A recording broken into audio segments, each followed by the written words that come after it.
Let's open with the serenity prayer. God, grant me the serenity to accept the things I cannot change, the courage to change the things I can, wisdom to know the difference. I'm Selena, alcoholic. Now our main speaker will share her experience, strength, and hope with us.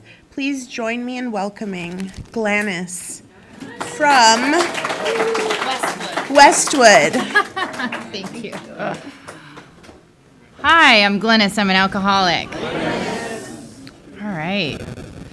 Thank you so much for asking me to be here. I'm really grateful to being in a meeting of Alcoholics Anonymous. Thank you, Keith.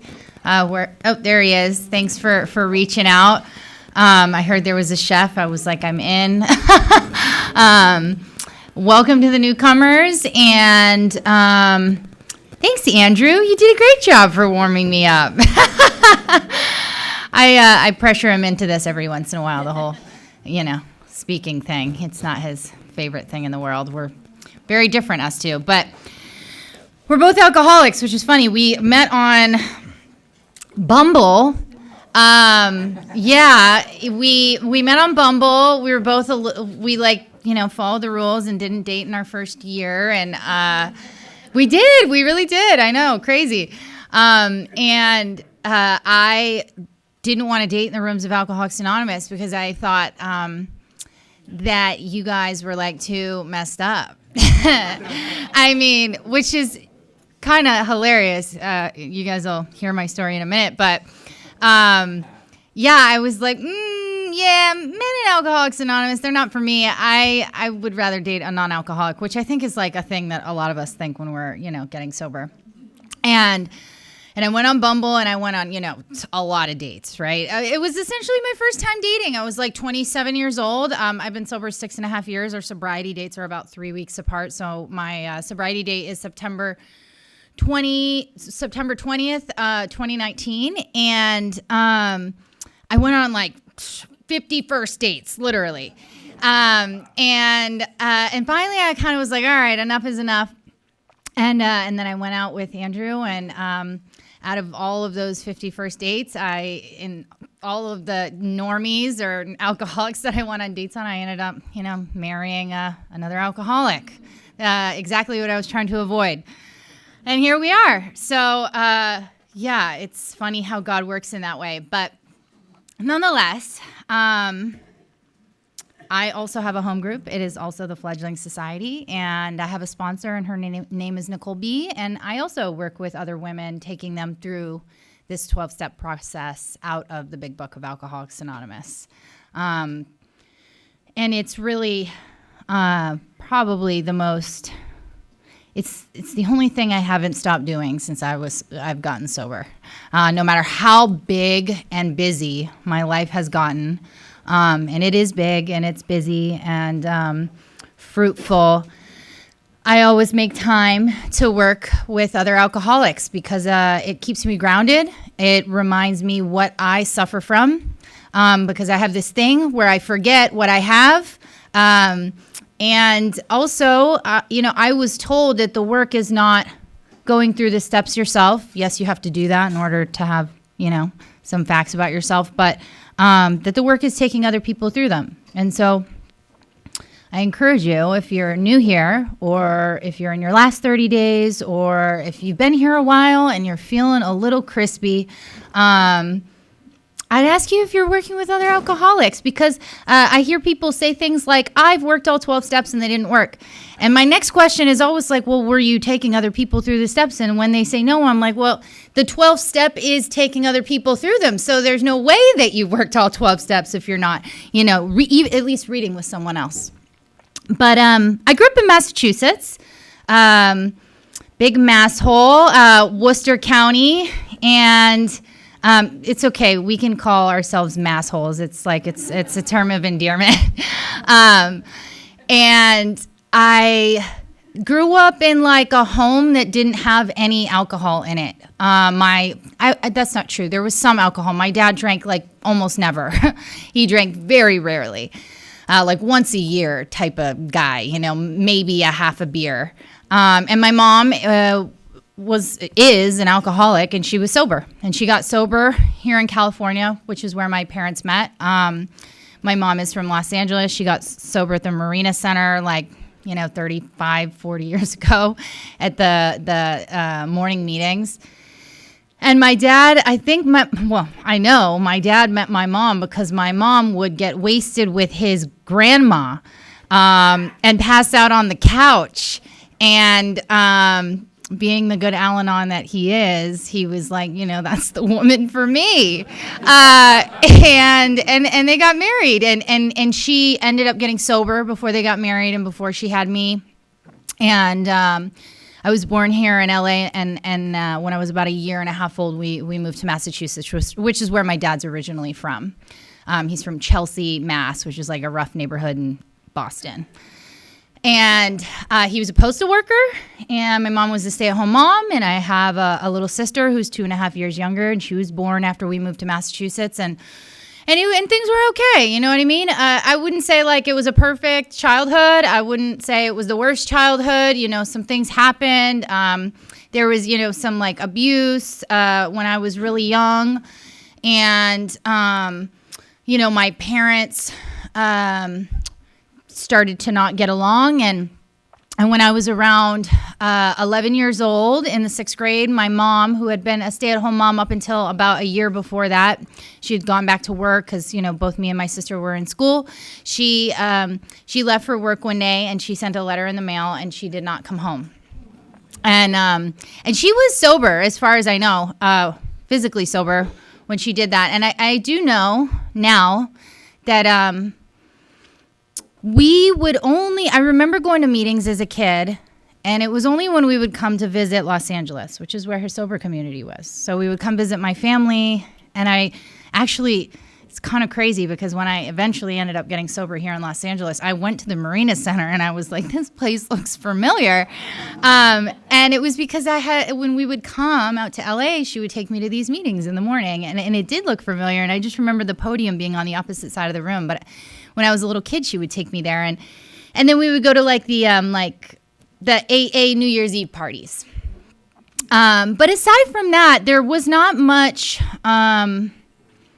like AA in my home. I think that, and this is my mom's story, just my perspective though, so I don't want to put words in her mouth. But I think she lost her community when she moved back to New England, or when she moved to New England.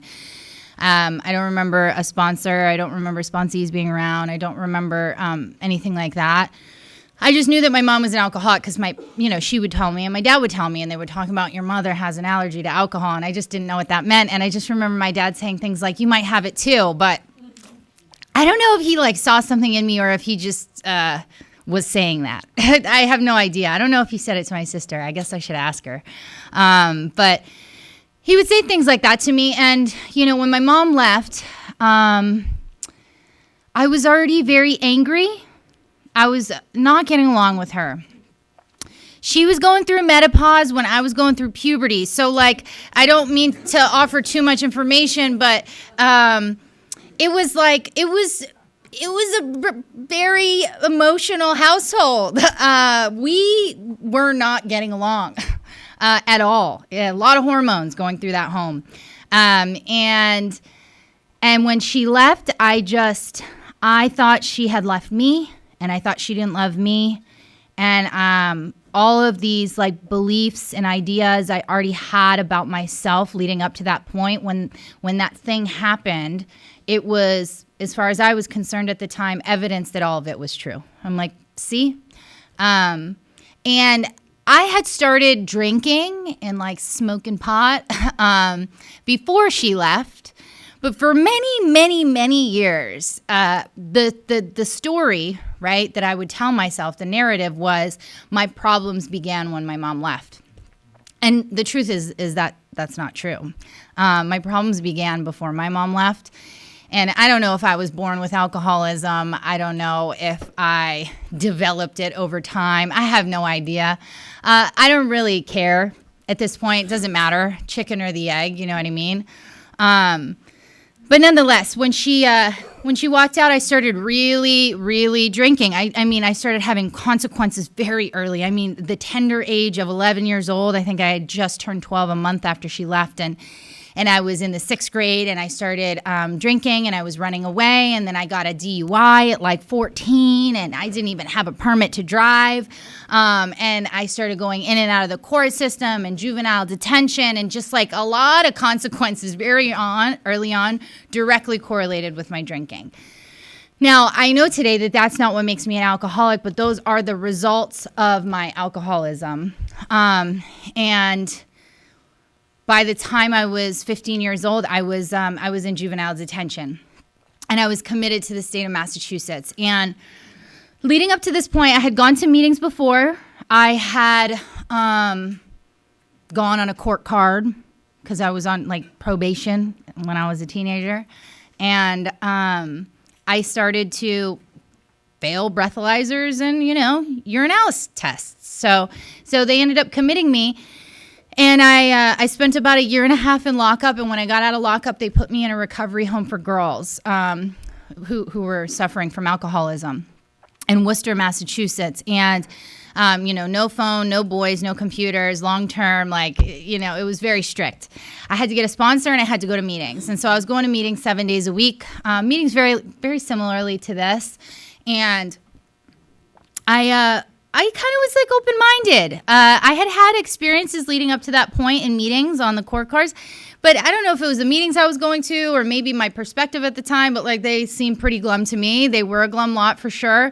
It was like 4 or 5, 65-year-old men in a basement complaining about their ex-wives. And like half of them were my friends' dads because I lived in a small town. So, I mean, literally my best friend in high school who, I did quite a bit of drinking with, who's really still out there and not doing well.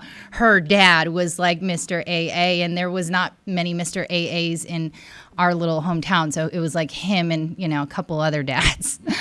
So I was like, yeah, this isn't for me. But when I went to this recovery home in Worcester, there was, bigger meetings and more energy, and people were working steps, and they were excited, and there was sober softball, and there was just like things happening. And I started to open up to this idea of recovery, like, maybe I'll try it out. And I started to hear a message at the podium. And I started to identify with the feelings and some of the experiences and some of the ways that y'all had lived.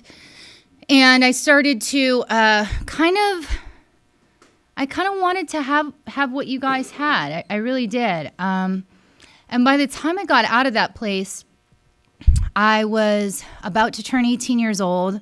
I was on the ankle monitor, so I had to go back to my dad's until I aged out of the system. And so I did stay sober for a little while after I went home, and I kept that same sponsor. My first sponsor's name was Emily, but I didn't really work steps. I thought I had, but I had no experience to pull from. I didn't even know what that meant. You know what I mean? I didn't know that the steps were in the big book. Like, they had books around and we went to meetings, but like my sponsor at the time would just say like, oh yeah, like, all right, do you admit you're powerless over alcohol and your life's unmanageable? I'm like, yeah, I admit it. And she's like, all right, step 1. And I'm like, great. And I'm like, what's next? And she's like, well, have you come to believe in a power greater than yourself could restore you to sanity? I'm like, yeah, I've came to believe that. She's like, you're done with step 2. I'm like, great. And we did that up until step 3. And I'm going to shock you guys right now. I didn't complete a 4th step. I know it's crazy, but I didn't do it. And I didn't stay sober. I know, shocker. It's shocking, right? But I didn't know that was part of the deal. I really didn't know. And I also didn't know at the time that I was an alcoholic. And that's the truth. Like, I didn't know what it meant to have alcoholism. I didn't know. I would say my name's Glennis and I'm an alcoholic. And I did identify with some of the feelings and experiences that you guys had. And I did feel connected to you guys. And I did feel safe and at home when I was here. But the fellowship just was not enough to keep me sober. It wasn't. And I knew for sure I had a problem with some other stuff, but I didn't think it was alcohol. Like, I thought I was a drug addict, and that's the truth. And the truth is that probably was and am, but I'm also an alcoholic, 100%. I mean, an alcoholic to my core, but I couldn't diagnose myself. I couldn't self-diagnose myself with that thing. I didn't know that there was any correlation between my first drink and then whatever would happen afterwards. Like, there was a disconnect between those two things. I was like, well, I'm only 18 years old, I'm in college, like, I can drink. Yeah, it's going to be fine. And so I drank. And I also never really developed a conscious relationship with a power greater than myself. I had belief, but I didn't have reliance. And I think that's probably, aside from never really having a true first step experience and being able to diagnose myself with alcoholism, I think those are probably the key reasons why I didn't stay sober at that time. But seeds were planted nonetheless. And so for the next, 10 years or something like that, 8 years, I was in and out of treatment centers and detox facilities and hospitals and jails, because that's what I do when I drink. I go to jail. I mean, every time. It's just, I'm lucky if I end up in a detox. And usually, if I end up in a detox, it's because I'm on probation and I know that I've failed yet another breathalyzer or picked up yet another charge. And if I don't get in soon, I'm going to jail. So, that's my, cycle. I would usually go to, a hospital-based detox, you know what I mean? Because that's really all they had. I didn't have fancy insurance or a bunch of money. So I would end up in some hospital for 5 to 7 days, and I would usually pick the one that gave the best meds and the most. And I would end up there for 5 to 7 days, maybe 10 days. I would never go to a recovery home. I would never do aftercare unless I was required to. And I would really hope that this time would be different. And sometimes I knew it wouldn't be. Sometimes it was just a little spin dry break. But there were a few times, especially after the 8th or 9th or 10th, detox facility, I was like, oh man, maybe I really need to get sober, I mean, I really got to a place where I'm like, I got to get sober. This isn't working. And I would go in with this belief that if only I could get separated physically from the substance and the alcohol that I was drinking, then I'd be free from the physical withdrawal symptoms and the physical dependence from alcohol, then I would be okay, right? And then I would go to the detox place or, the psych ward or whatever it was on that particular occasion. And I would get a week. And I'd be like, okay, I feel better. I'd put on a little weight. I'd get some food in my stomach. I'd take a shower, change my clothes. Things would be looking good. And I would get out. And this thing would happen to me. And it's really hard to put into words, but I have a feeling that you guys will understand what I'm talking about. This thing would happen, and I was so sure that it was my physical dependence on the alcohol that was the problem, and that if I could be free from that, I'd be okay. And what would happen is I would get out, and I would have a couple different experiences. My sponsor, Nicole, calls it the hot stove moment, right? And they talk about it in the big book. They talk about putting your hand on a hot stove, knowing you're going to get burned, right?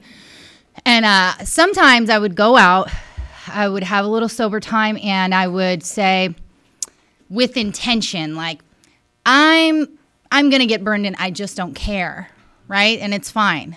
I made the choice. I really thought that there was choice or decision involved in this.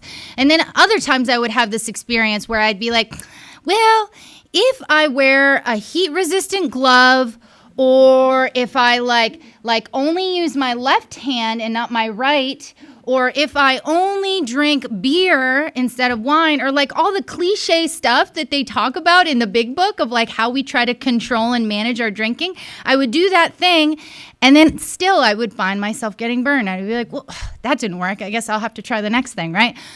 But the worst, most painful experience that I would have is when I would have like, especially when I had like a couple months, when I was actually able to get a little time separated together, or even a month, let's say, which was a miracle at that time for me. I would feel great. I'd be happy. Life would be good. Maybe I was in a safe environment, and not a cloud would be on the horizon. And I would find myself, walking down the street and the wind would blow in the wrong direction. And I somehow would end up in a situation where there was a drink in front of me, even though I had no plan or intention. I didn't go to the bar. Maybe I bumped into an old buddy. A drink would be put in front of me. And then I would find myself taking the drink, and I would have this moment where I didn't even remember there was a hot stove. And that was like the most painful experience that I would have, because I hear, like, they call it the mental obsession, right? So the physical allergy, I'm sure many of you know, but for those that don't know, is like when I put alcohol into my body, I can't control the amount I take, right?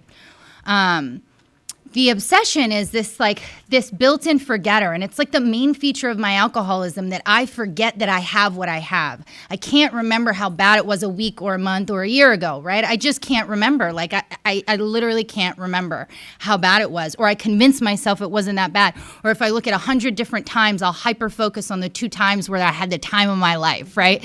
And I forget about all the rest, right? And like, this is this thing that would happen to me, that I would hear people in meetings talk about playing the tape through. And if that's working for you, great. But what I found is that the problem with me was my tape. Like, I would play the tape through, and the tape would play a version of the song that would land me in a bar or downtown with Flacco just to say hello, you know what I mean? Or like in these situations, like that was what my tape told me, and I would convince myself it was a good idea. Like, I would genuinely believe that I would have no intention or desire to have a drink, and I would find myself in a position not only where I was like drinking, but like I couldn't understand how it happened. And like this idea of the tape, right? Like, the big book tells us that that we're insane, that we're crazy. And the way they describe insanity or crazy in the big book is an appalling lack of perspective and the ability to think straight, right? So what that means is I cannot see the world as it is, right? I can't observe my own experience and see reality. And so I forget there's a tape to play at all. Right? So the tape is the problem. I can't rely on my thinking to prevent me from picking up the first one. And so when the time comes, whether it's been a week or a month, the day will come where I end up picking up a drink. I can't believe it happened. And then this like phenomenon of craving consumes me, and it's as if a magnet is pulling me, like a magnet, like my body is a magnet and it's pulling me to the next drink, and I just can't stop. And I find myself in this cycle over and over and over and over again. And that's the position I found myself in. And after 43 detoxes, yeah, I know, crazy. They weren't long ones. They were pretty short, but there was 43. At least like that's as far as I got to counting. But I stopped trying. I really believed that I was incapable of getting sober, genuinely. And I think most people in my life would have agreed. It wasn't just me that thought that. And I had tried medication, I had tried psychiatry, I had tried therapy, I had tried non-alcoholic boyfriends. That's my MO. I find a hostage. He's not an alcoholic. His life is good. And like we, move in together, usually somewhere between a week and a month. I'll move across the country with him even, anything to escape my alcoholism. And spoiler alert, it doesn't work. I just like ruined both of our lives. And I do this over and over again. Like, I do everything, every imaginable remedy. I just try everything to try and get free of this way that I'm living, and I cannot do it. And after years of this, many jails, I end up in Texas, and hostage number 2 and I have broken up. And I found myself on the streets with a pimp named Money Mike who had gold teeth and a pinky ring, and I'm like selling my body on the streets. That's where my alcoholism took me, and I was in kind of that cycle for about 2 years. And eventually I left Texas. I was living in Dallas, Fort Worth area. And not to get sober, but to get away from Money Mike, because he was the problem, obviously. And I came to Los Angeles to visit. And when I was in Los Angeles, I was just here. I was supposed to be here for a week. I ended up staying here 2 weeks. And then before you know it, like I was, living in Los Angeles. And I say living, I didn't have a home. I was homeless in Los Angeles. But in my mind, I was living in LA. Or if you look at social media, I was like, living the Hollywood life.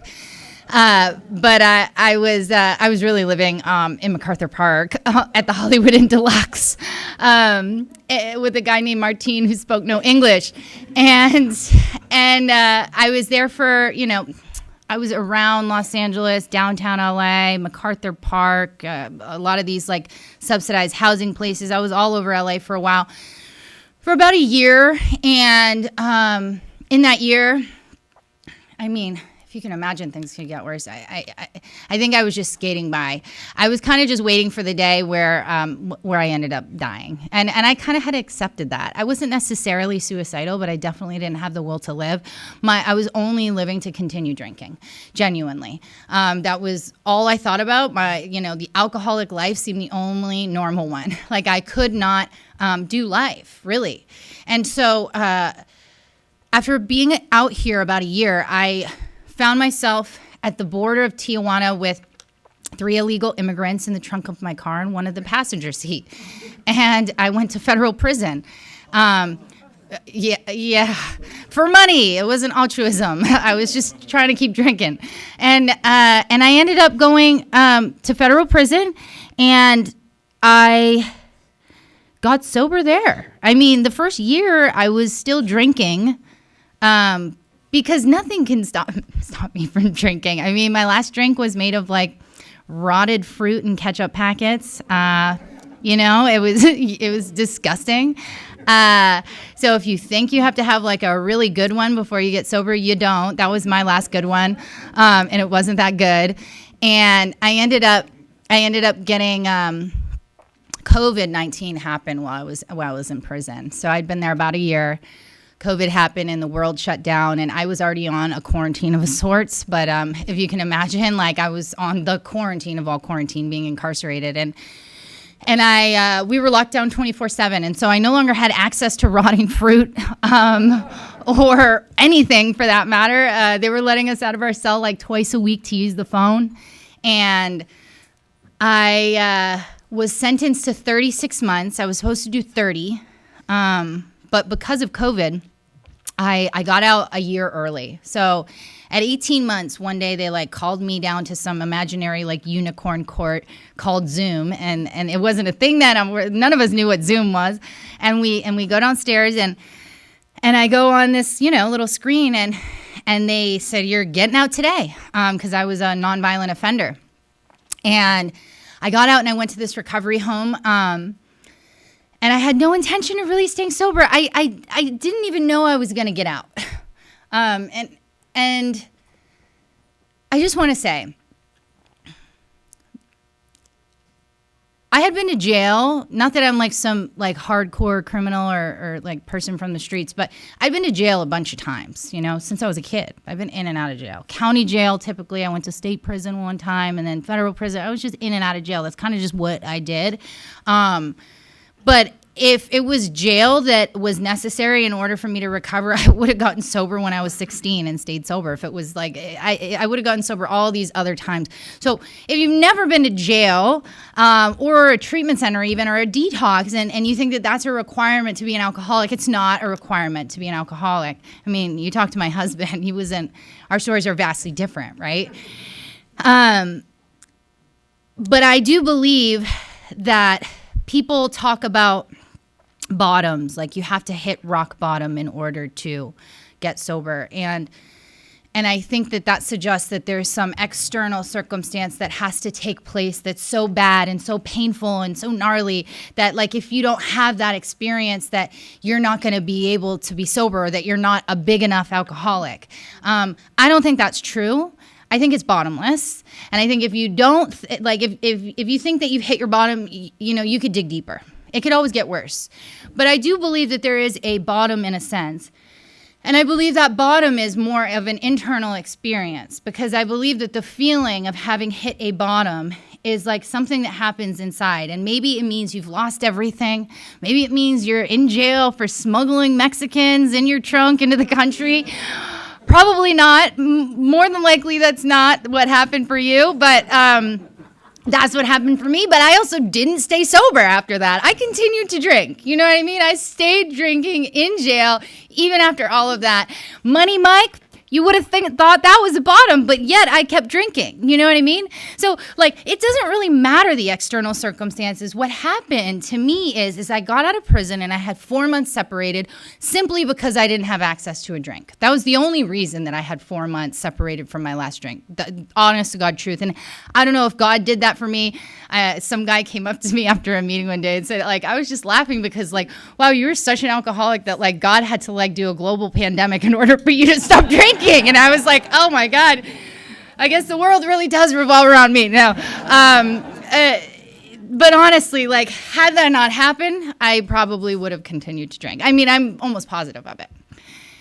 And so when I finally got out, I thought I'd stay sober long enough just to not go back to prison, because I had a probation officer that was seeing me very regularly. But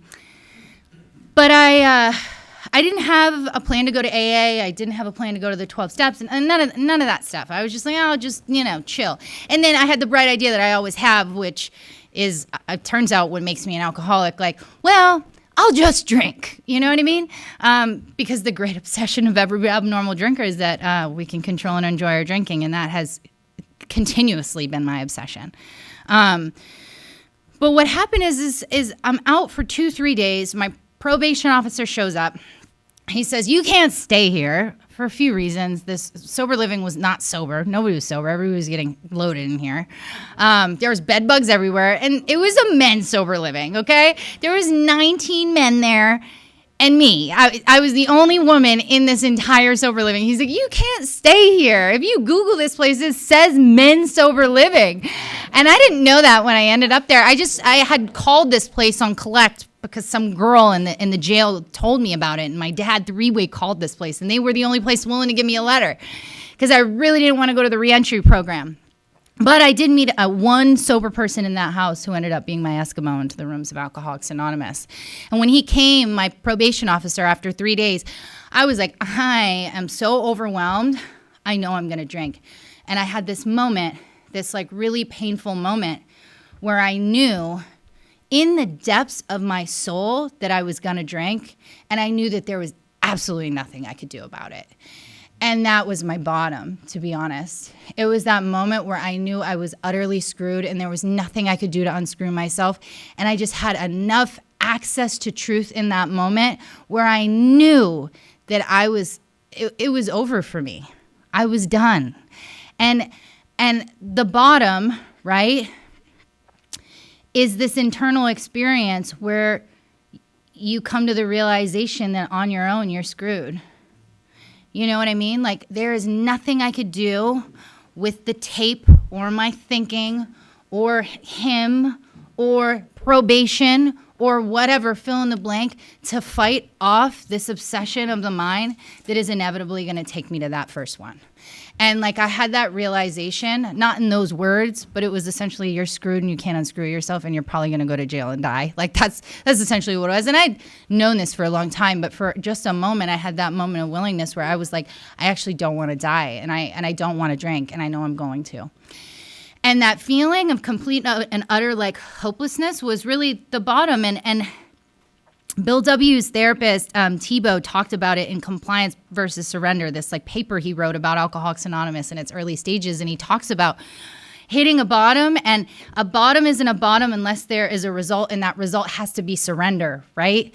And that's what happened for me. This moment, I had this realization, probably a realization I had before, if I'm being honest, but that little window of opportunity where you have that access to truth in that moment, if you don't jump through that window when it's cracked, it leaves quickly. You know what I mean? Because I forget. You know what I mean? I forget every single time. And so this one sober guy who was in this men's not so sober living, he wouldn't shut up about AA. He just would not shut up about AA. It was honestly the most annoying thing in the entire world. From the moment I walked in the door, he was so excited that I was like a felon. He was so excited that I had just gotten out of prison. He couldn't stop talking about these meetings and his sponsor and his home group. And like, oh my God, I could wring this guy's neck. I was just like, leave me alone. But when I had this realization 3 days after being released, I didn't know who else to ask for help except for him. I mean, I definitely couldn't ask anybody else in that house because they were definitely not sober. And so I asked him for help, and I didn't have a phone. So he let me use his phone. And he put me on the phone with Cara, who Pam knows, who is a sober woman in Alcoholics Anonymous. And I didn't know who she was, and I didn't know her name, and I didn't know if she was cute or if she spoke at a bunch of meetings or if she was popular. I knew nothing about this woman other than she was a sober member of Alcoholics Anonymous, and she had worked the 12 steps. That's all I knew. And I got on the phone with her, and I kind of like trauma dumped, like, oh my God, my life's falling apart. My parole officer said I can't stay here. I'm going to have to go to the halfway house. I'm going to go to the halfway house. I'm going to get loaded. And she was like, okay, why don't we just start with this?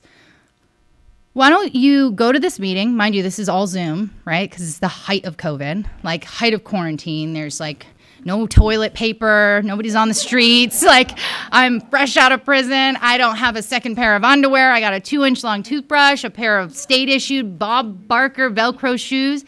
I got no phone, no insurance, no ID, and no money. I have nothing. And she's like, can you figure out a way to get to a meeting tomorrow? And I'm like, what? I guess I can figure something out. And she says, start calling places and look for like a new sober living that's sober. Which I did, and I was able to find one, and things kind of just fell into place. Like, I started going to meetings every day. The first year of my sobriety was on Zoom. I'm a Zoom baby, and so Alcoholics Anonymous and the message of depth and weight can be transmitted modem to modem. I wouldn't be standing here today if I didn't have Zoom. And hi, Zoom. My first 4 steps were done entirely online. I didn't even meet my sponsor in person, and until around my 4th step, and I got commitments, Zoom commitments, 5 out of 7 of the meetings a week that I was going to, and I started calling other alcoholics, and I started doing all the things that you guys told me to do, and my life started to get better, like quickly, And, the obsession was definitely there in the beginning, but like one day, maybe 8 or 9 months sober, 4 or 5 months after I got out of prison, the cravings just disappeared. They just disappeared, and I don't know what happened, and I don't know where they went, and I don't know why they left, but something happened, and they disappeared, and it's, coming up 6.5 years, coming on 7 years sober, and they have not returned. But I started to get really active in Alcoholics Anonymous. When we did go in person, I was going to meetings constantly. I started sponsoring other women. I started going through the steps. I went through the steps, and then I joined a big book study, a workshop, and I went through the steps again. And I just I really, my life started to shift in a real way. But I want to tell you guys a few stories of what happened. So my relationship with my mom, I didn't talk to her for 13 years at all. I hated her. And my mom has been my alibi for a long time. She was the reason that I drank. Remember, that was like the story and the narrative that I had been living in. And she's the reason I can't trust women. They're you can't get close to women. They're all liars and cheaters, and you can't trust them, which that was me. It was a reflection of me, but neither here nor there. It was the reason I couldn't have intimate relationships, in my romantic relationships. I couldn't get close to you. I would push you away, or I'd be so convinced that you were going to leave that I would make it like a self-fulfilling prophecy, right? This like fear. I was just living in this fear. And so after 13 years, I reconnected with my mom.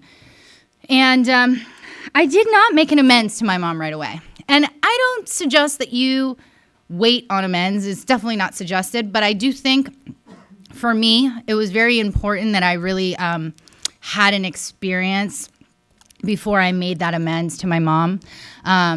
Because otherwise it would have just been lip service, because I was really angry and I was really hurt. Because I had this belief that she had left me, that she didn't love me, and that that I was unimportant. Like, I had really lived with this deep-seated belief for a very long time.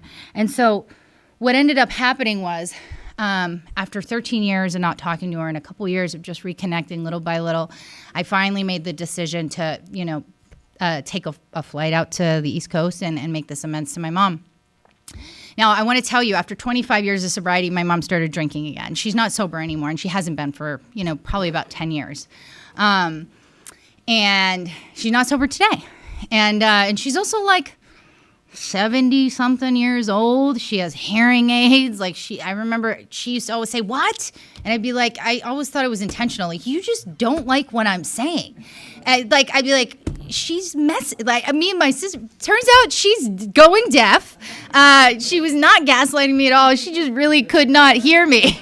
I always swore she was tuning me out, but no, she actually is going deaf. So she has hearing aids now, and she's, actively smoking and drinking and doing what we do. And so I go and I see my mom, and my mom is exactly the same as she used to be. Not only is she exactly the same, she's a lot older and she's drunker, and so she's like maybe even a little bit more eccentric, let's say.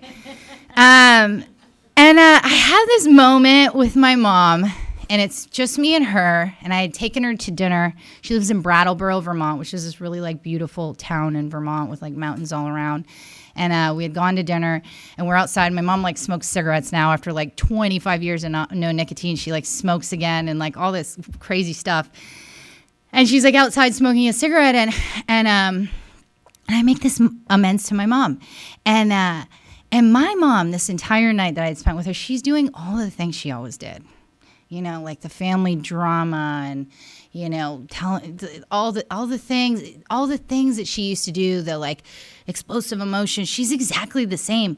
And I have this moment where she's doing all the things she's always done and being the way that she's always been, where I don't have any anger, but true neutrality. And not even neutrality, I'm actually kind of enjoying and listening to what she's saying rather than character assassinating her. And it doesn't sound that profound, but in that moment it was so profound because this was my story. You know what I mean? This was my narrative. And this was my alibi. She's the problem. She's the reason I'm like this. And I have this moment where not only do I have peace, but I'm actually enjoying this moment with her, and I recognize that she has what I have. We suffer from the exact same disease. She has the same thing that I have. The only difference between her and I is that I found a solution to it. And she did it one time too. She just doesn't have it today. And I also have this realization, and this is before I've even really made the amends to my mom, that I had this idea of her having to be this Betty Crocker perfect mom, remembering my birthday, sending me gifts, and she's never been that. Even before she was drinking and before she moved out, my mom is just she's all over the place. It's just not her personality.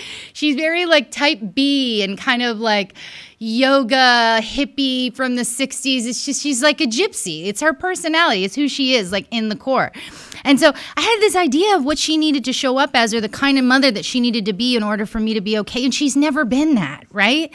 And so I realize now that my mom, if she could be any different, she would be. I genuinely believe that my mom wants to be the absolute best mom that she can be, and she has done everything in her power to show up that way. And she may, thank you, have fallen short. But the amends to her really look like, Mom, I had expectations for you being different than who you are, and when you didn't meet them, I punished you and I withheld love.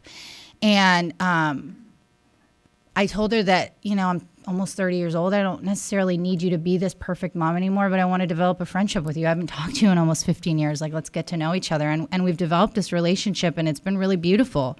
And she's still exactly the same way. But one of the promises that this process gives us, and I'll wrap up with this, is that nothing has to change outside of me in order for me to be okay. My mom doesn't need to be different. She doesn't need to love me differently. She doesn't need to show up differently. I don't need to make more money. I don't need to lose more weight.